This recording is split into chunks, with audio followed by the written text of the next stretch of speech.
Retour des bonnes habitudes avec cet entretien d'avant Grand Prix d'Australie avec Jean-Louis Moncet. Bonjour Jean-Louis. Bonjour Géraldine.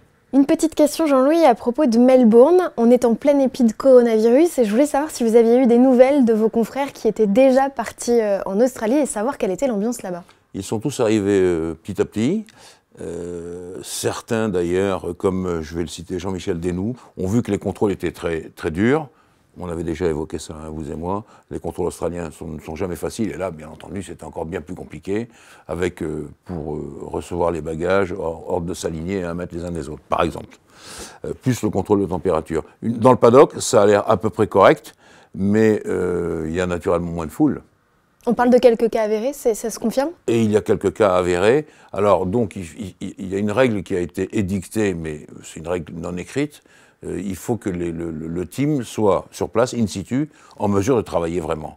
S'il manque un ou deux, trois personnes soupçonnées de coronavirus, bon, il pourra quand même continuer à travailler, ce team. Si, naturellement, le team est mis complètement en quarantaine, la totalité des 100 et quelques personnes, 80 pour la piste, là, bien sûr, ça sera problématique. Mais pour l'instant, on n'en est pas là. Je crois qu'il y a un cas chez McLaren et 2 cas chez Haas, ce que j'ai vu sur les tweets.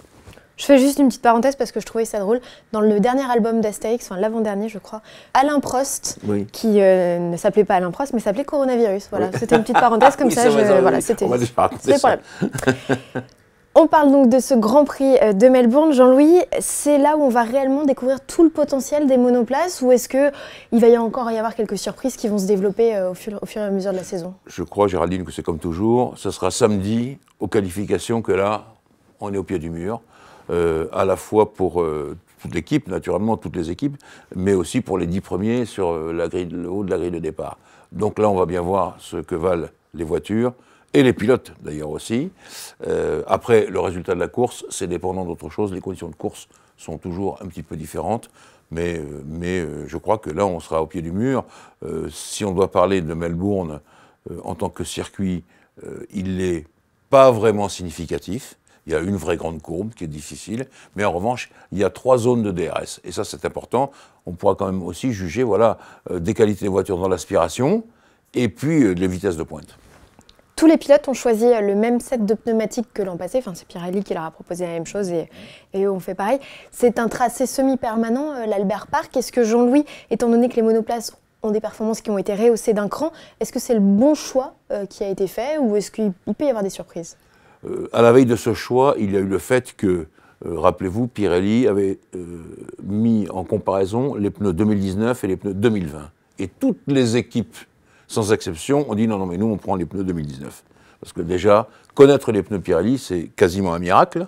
Et donc, là, ils préfèrent partir tous, les pilotes, les ingénieurs, et même le manufacturier, sur des bases connues et reconnues. Donc je pense qu'il n'y a pas de raison gravissime. De toute façon, c'est C2, C3, C4, si je me souviens bien. Donc c'est pas vraiment dur, mais c'est quand même assez dur. Est-ce qu'on se laisse aller un petit pronostic ? Vu ce qu'on a vu à Barcelone, à la fois en endurance et en maniabilité et en vitesse, je vais quand même mettre les Mercedes. Et puis derrière, pour l'instant, les Red Bull à moteur Honda, parce que c'est ce que... Quand on voyait passer les voitures à Barcelone, on était à peu près persuadé que c'était le meilleur comportement. Donc il n'y a pas de raison que...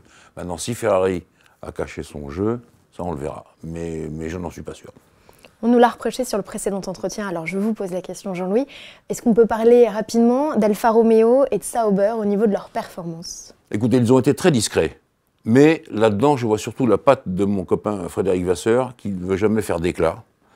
Et je pense qu'ils ont mené des essais sérieux. Je sais pourquoi vous me dites ça, c'est parce que là-dedans, il y a Kimi Räikkönen, qui est le chouchou de tout le monde. Bon, mais Kimi, il avait l'air assez content. Là où je vais mettre un point d'interrogation, c'est, mais ça c'est sponsor oblige, la présence de Robert Kubica, et vous savez que j'aime beaucoup Robert, mais je ne sais pas s'il est vraiment hyper qualifié pour faire des essais, à part des essais d'endurance. Des essais de vitesse, de chrono performants, je n'en suis pas sûr, mais enfin bon, c'est le choix du sponsor, c'est le choix aussi de Frédéric Vasseur, c'est plutôt un bon point d'ailleurs, parce que ça fait une bonne opération médiatique, mais bon, là j'attends de voir. Ce qui est important, c'est de voir Kimi Räikkönen. J'ai moins confiance en Giovinazzi, mais bon, Kimi, je sais ce qu'il peut donner, et ça peut marcher. Jean-Louis, à Melbourne, est-ce que Mercedes va utiliser son volant magique, le fameux DAS?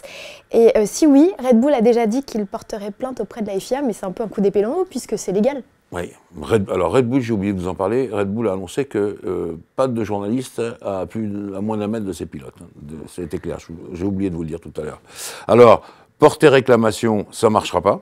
Vous savez que quand il y a eu l'histoire du moteur Ferrari, il y a 7 teams, ceux qui ne sont pas dans l'orbite de Ferrari naturellement, Mercedes, etc., ont écrit une lettre assez saignante à la FIA en disant c'est pas normal que tout ça soit dans la confidentialité, etc., etc. Alors petit 1, la confidentialité sur ce genre d'affaires, elle existe dans le règlement de la FIA, donc de la F1, contresigné par les équipes de F1 et Formula One Management.